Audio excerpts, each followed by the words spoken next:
Assalamualaikum warahmatullahi wabarakatuh.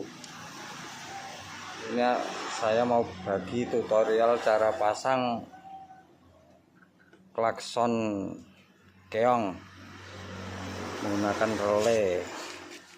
Nah, ini sudah saya rakit ini, dan saya tandai dengan nomornya biar jelas.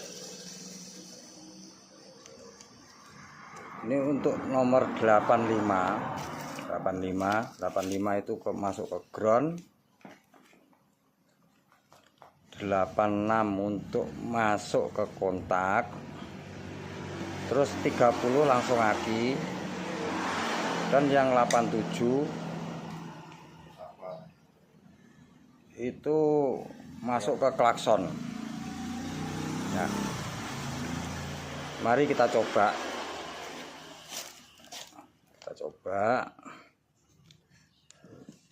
Ini kabel nomor 30 masuk ke plus, terus yang 85 ground,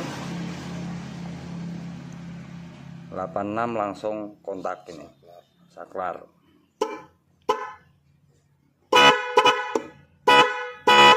Alhamdulillah berhasil.